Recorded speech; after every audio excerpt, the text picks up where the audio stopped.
Buenos días, yo soy Lucía Ortega y voy a presentaros mi trabajo final de grado, el cual consta sobre las intervenciones enfermeras en el mantenimiento de un paciente crítico para la donación de órganos. Primeramente vamos a ver los objetivos de este trabajo, después empezaremos haciendo una breve introducción, pasaremos al desarrollo abordando una serie de puntos y por último las conclusiones. En cuanto al objetivo general de este trabajo, ha sido realizar una revisión bibliográfica sobre la importancia que tiene la donación de órganos hoy en día y el papel de la enfermería en un correcto abordaje del paciente crítico. Después, los objetivos específicos han sido plantear los dos criterios principales de muerte, comprender las acciones que llevan a cabo los profesionales enfermeros para el mantenimiento de un paciente crítico, exponer un correcto abordaje de los donantes pediátricos y recopilar información sobre los diferentes conflictos éticos que pueden surgir a la hora de abordar este tema. En cuanto a la introducción, el trasplante de órganos, así como de diferentes tejidos, es la única opción terapéutica en muchos casos para aquellas personas que sufren determinadas enfermedades o lesiones para mejorar su calidad de vida y así aumentar su esperanza de vida. Según los datos recogidos por el Observatorio Mundial de Donación y Trasplantes, la GODT, se realizaron 155.000 trasplantes en 2022, pero esta cifra se estima que todavía representa menos del 10% de las necesidades mundiales. Por lo tanto, vemos que existe una gran diferencia entre la oferta y demanda de órganos, sobre todo de aquellos vitales, como el corazón, lo que supone una mortalidad de entre el 5 y el 10%. Por último, en España, el organismo que regula el proceso de la donación de órganos es la Organización Nacional de Trasplantes, la ONT. Es un organismo que fue fundado en 1989 y que pertenece al Ministerio de Sanidad. En este mapa, obtenido de la GODT, podemos observar que España, junto con otros países como Estados Unidos, por ejemplo, es uno de los países que más donantes por población de millón tiene, más de 40. Y en este otro gráfico, obtenido de la Organización Nacional de Trasplantes, podemos observar que entre diferentes países, a lo largo de los años, España también ha sido el país que más donantes presenta por población de millón, casi unos 50 en fecha de 2023, manteniéndose líder mundial durante 28 años. En este otro gráfico podemos observar que la mayoría de los donantes se trata de hombres con edades comprendidas entre 45 y 59 años, que sería la franja morada que vemos ahí. En cuanto a la legislación, las dos leyes que regulan este proceso de donación de órganos, tenemos la Ley 30 de 1979 del 27 de octubre que trata sobre extracción y trasplante de órganos. Esta ley establece el carácter altruista de la donación de órganos y el consentimiento presunto. Esto es, que cualquier persona es considerada donante a no ser que haya expresado previamente lo contrario. Pero en España esto no es así, ya que se prima la voluntad de la persona fallecida y si no, la de su familia. Y por segundo, tenemos la Ley 41 de 2002, de 14 de noviembre, básica reguladora de la autonomía del paciente y de derechos y obligaciones en materia de información y documentación clínica. Esta ley regula el documento de instrucciones previas, que es un documento que las personas mayores de edad y con plenas facultades mentales expresan sus deseos para que se cumplan una vez que ya no puedan expresarlo de forma libre o que ya hayan fallecido, como el destino de su cuerpo y de sus órganos. Pasando al desarrollo, primeramente vamos a hablar del paciente crítico como potencial donante. Debemos diferenciar los dos tipos de donación existentes, la donación entre vivos y la donación cadavérica. La donación entre vivos es aquella que se da entre dos personas vivas y de órganos no vitales, como por ejemplo puede ser un riñón, y que no debe suponer un grave riesgo para la persona donante. Y la donación cadavérica es la única opción que tenemos para la donación de órganos vitales como el corazón y que siempre se debe llevar a cabo tras haber diagnosticado el fallecimiento de la persona. Este fallecimiento, a su vez, se puede diagnosticar por criterios neurológicos, que sería la muerte encefálica, o por criterios circulatorios, que sería la muerte circulatoria. Se puede definir la muerte encefálica como el cese irreversible en las funciones de todas las estructuras neurológicas intracraneales, tanto de los hemisferios cerebrales como del troncoencéfalo. Y la muerte cardíaca se define como el cese completo e irreversible de las funciones circulatoria y respiratoria en un periodo siempre superior a 5 minutos. En este gráfico, también obtenido de la ONT, observamos cómo a lo largo de los años los donantes han sido aquellos que se encuentran en muerte encefálica, aunque en los últimos años los donantes en muerte en asistolia están aumentando. Y aquí podemos ver que la causa mayor de muerte ha sido los accidentes cerebrovasculares, también a lo largo de todos estos años.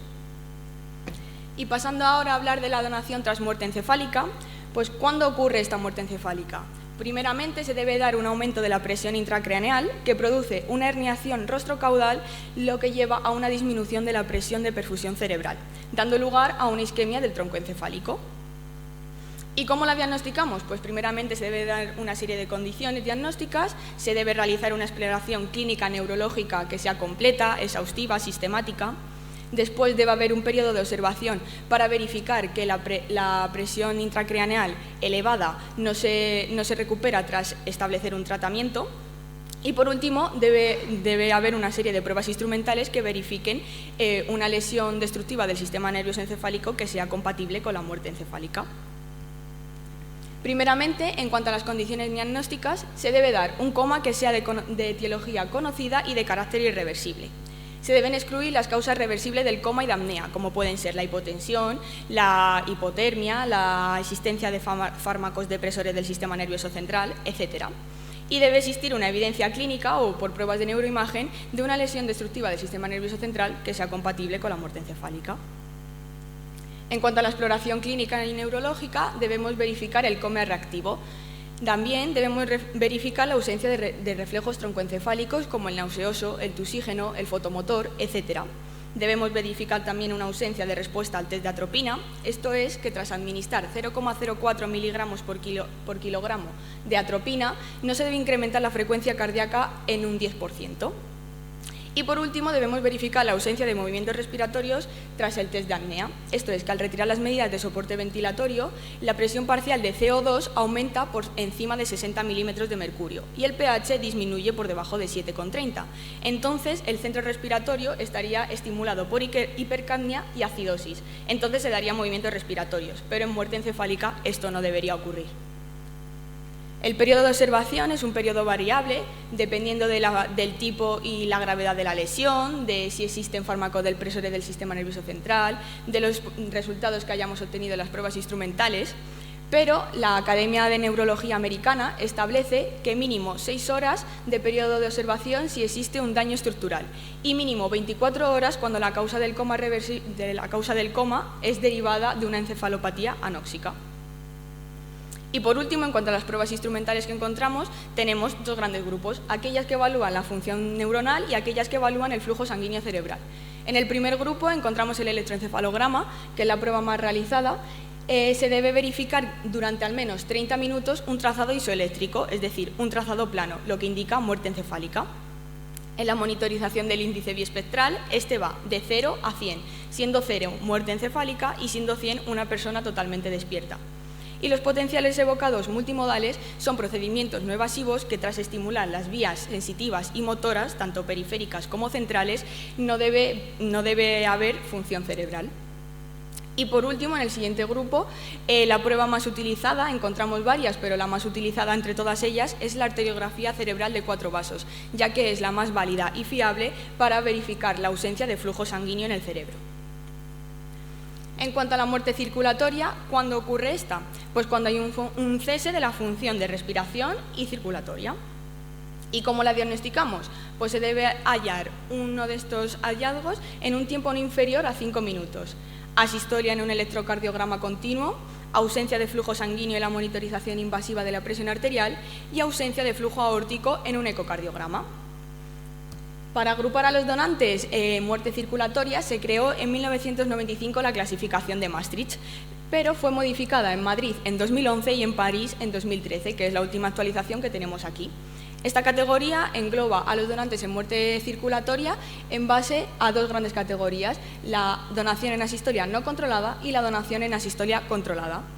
La mayoría de los donantes se encuentran en la categoría 2, que sería la donación en asistolia no controlada, y son aquellos a los que les ha ocurrido una parada cardíaca presenciada y se han instaurado las maniobras de resucitación cardiopulmonar, la RCP. Y dentro de esta categoría podemos diferenciar la categoría 2A, que sería una parada cardíaca extrahospitalaria, o una parada cardíaca intrahospitalaria, que sería la categoría 2B. También encontramos dentro de la donación en asistolia controlada la donación tras la prestación de la aplicación de ayuda para morir, que está regulada en una ley reciente, que sería la Ley Orgánica 3/2021, de 24 de marzo, de regulación de la eutanasia. En el 2022 se creó un protocolo nacional para el desarrollo de la aplicación tras la prestación de ayuda para morir y se incluyó dentro de la clasificación de Maastricht la categoría 5, pero esta todavía no está aprobada, se hará recientemente.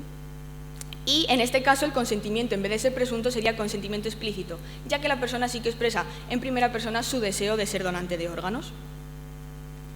En cuanto a los cuidados que debemos llevar a cabo como enfermeros para cuidar a un paciente crítico que va a ser potencial donante, lo diferenciamos por diferentes sistemas y aparatos, siendo estos 5. Empezando por el cardiovascular, primeramente lo que ocurre es una isquemia mesencefálica, lo que conlleva una activación del sistema nervioso parasimpático que da lugar a una hipotensión y una bradicardia. Como enfermeros, la primera línea de tratamiento es la fluidoterapia. En este caso, los cristaloides, como serían el suero salino fisiológico o el suero glucosado, antes que los coloides, como la albúmina, ya que este conlleva a un fracaso renal. Y en segundo lugar, en caso de que la fluidoterapia no sea suficiente, tenemos las drogas vasoactivas, como son la noradrenalina y la dobutamina. En caso de bradicardia, las más utilizadas son la adrenalina y la dopamina por su efectividad. Y en segundo lugar,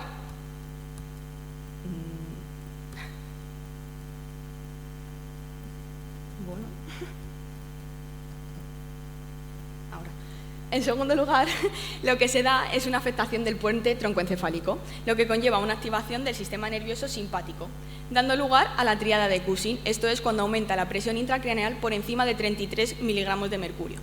En este caso se dan hipertensión, bradicardia y bradipnea.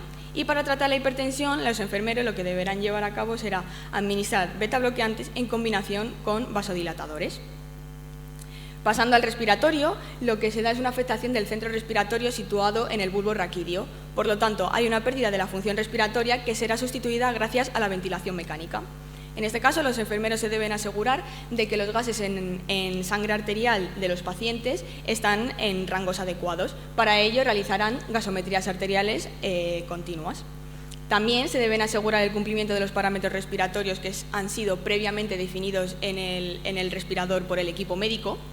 Y deben asegurar la aspiración de secreciones a través del tubo orotraqueal para evitar infecciones. También deben verificar que el tubo orotraqueal se encuentra correctamente fijado para evitar las salidas accidentales, correctamente humidificado, correctamente con una presión del balón de neumataponamiento, etc. En cuanto al neurológico, previamente a la muerte encefálica, lo que la enfermera debe asegurar es que el paciente se encuentra en un adecuado estado de sedación y en un adecuado estado de analgesia. Para esto tenemos escalas objetivables y fiables para verificar en qué estado se encuentran. Para el estado de sedación encontramos la escala RASS o de Richmond, que va desde un -5, siendo un paciente totalmente sedado, al +4, que es un paciente totalmente agitado. También podemos utilizar la monitorización del índice biespectral mencionado anteriormente, que en este caso para una sedación profunda serían unos valores de entre 40 y 60. Y para verificar el correcto estado de analgesia encontramos la escala SID, que es una escala que se utiliza en pacientes sedados. Y posteriormente a la muerte encefálica, la enfermera lo que debe asegurar es la retirada de todos los fármacos depresores del sistema nervioso central para que no invaliden el diagnóstico de muerte encefálica. Y también se debe realizar una valoración del tamaño y reactividad pupilar, ya que en muerte encefálica una persona tiene una midriasis bilateral y una reactividad al estímulo luminoso. En cuanto al metabólico, se da una afectación de la hipófisis posterior, lo que conlleva un déficit de la hormona vasopresina, dando lugar a una diabetes insípida. Esta diabetes lo que provoca es una poliuria intensa, lo que conlleva a un desequilibrio hidroelectrolítico, dando lugar principalmente a una hipovolemia y a una hipernatremia. Por lo tanto, esto conlleva a un deterioro de la situación hemodinámica y metabólica del paciente y en este caso la enfermera lo que debe realizar es una reposición de iones y volumen de forma exógena, administración de la hormona desmopresina, que es un análogo sintético de la vasopresina, y un control glucémico, ya que el hígado crea más glucosa de la normal y encima hay una resistencia periférica a la insulina. Por lo tanto, la glucemia aumentaría, dando lugar a deteriorar más el estado del paciente. Por lo tanto, se debe llevar a cabo un adecuado control glucémico, un adecuado control de las necesidades nutricionales y un adecuado control de la temperatura corporal, ya que en muerte encefálica, al afectarse el centro termorregulador situado en el bulbo raquídeo, pues se podría dar una hipotermia o hipertermia. Y por último, en cuanto al inmunológico, diferentes sociedades como la SEIUC, la SEMICIUC, el Ministerio de Sanidad han creado una serie de programas denominados los programas de seguridad de los pacientes críticos, que serían los proyectos cero, que son estos 4 que tenemos aquí, el proyecto de resistencia cero, proyecto neumonía cero, proyecto bacteriemia cero y proyecto ITU cero, que serían una serie de recomendaciones para evitar la infección en este tipo de pacientes. No debemos olvidar aquellos cuidados enfermeros básicos, como son mantenimiento de una higiene adecuada, mantenimiento de unos cuidados oculares adecuados, sobre todo en caso de la donación de córneas, unos cambios posturales, hidratación de la piel y cuidados prominencias óseas adecuadas, ya que así evitaremos el riesgo de sufrir úlceras por presión, y el manejo aséptico mencionado anteriormente, sin olvidar un acompañamiento y apoyo a todos sus familiares. Por último, no debemos olvidar el abordaje de la donación de órganos pediátrica, ya que esto conlleva diferencias con la donación de órganos de adultos, ya que en primer lugar la mortalidad infantil es más baja, por lo tanto hay una mayor dificultad para encontrar órganos disponibles y en este caso la mayoría de los donantes se clasificarían dentro de la clasificación de Maastricht dentro de la categoría 3 en vez de dentro de la categoría 2. Pero aún así se han registrado solo un 6% de donantes en esta categoría, ya que conlleva diferentes problemas éticos y muchas dificultades técnicas. Y además se da una diferencia en los parámetros fisiológicos, ya que los niños en reposo presentan, por ejemplo, mayor frecuencia cardíaca, lo que eso conlleva que hay que adecuar los cuidados enfermeros en función del paciente que tengamos. Además, en los neonatos, la inmadurez fisiológica de los órganos conlleva a que tengamos menos disponibilidad de órganos, por lo tanto, a menor edad y peso del receptor, hay una mayor dificultad para encontrar un donante compatible. Y por último, quería dejar aquí una serie de preguntas como reflexión personal de cada uno. ¿Estaríamos cuidando a un paciente crítico o estaríamos manteniendo al potencial donante? En la donación en asistolia, ¿en qué momento decidimos la adecuación de las medidas terapéuticas y la posterior retirada de las medidas de soporte vital? Y por último, ¿durante todo el proceso de la donación de órganos se da realmente una información honesta y veraz a todos los familiares? Y por último, las conclusiones de este trabajo han sido que la donación de órganos es un proceso habitual hoy en día que se ha ido desarrollando y mejorando a lo largo de los años, gracias a los diferentes avances tecnológicos y la labor realizada por los diferentes profesionales sanitarios. La demanda de órganos es superior a la oferta, lo que ha conllevado la creación y posterior modificación de la clasificación de Maastricht, la reciente creación de la Ley Orgánica 3 de 2021 de regulación de la eutanasia, para tener mayor disponibilidad de órganos y tejidos válidos para donación. El papel fundamental de los profesionales de enfermería en el mantenimiento de las funciones fisiológicas del potencial donante, acompañamiento familiar y cuidados de calidad al final de la vida. Y por último, la donación de órganos es un proceso que trae consigo diferentes dilemas éticos, legales y morales necesarios tener en cuenta para mejorar. Esta sería la bibliografía más relevante que se ha utilizado para este trabajo y ya está. Muchas gracias.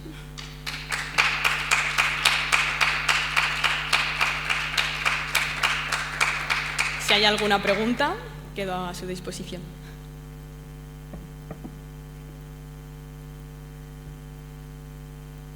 Dime.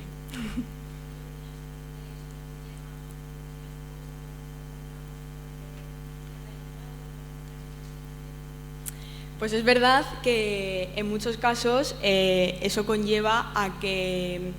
Es verdad que en muchos casos la información no es totalmente transparente la que se da a los familiares, sobre todo en la donación en asistolia controlada, por los dilemas que lleva de en qué momento se decide la adecuación de las medidas terapéuticas. Entonces, es algo que deberíamos mejorar como profesionales sanitarios, desde mi punto de vista, para así obtener mayor disponibilidad de órganos, ya que si a los familiares les explicas el proceso de donación según es y lo que puede pasar, los riesgos que puede conllevar, ellos estarían más receptivos a la hora de poder dar su consentimiento.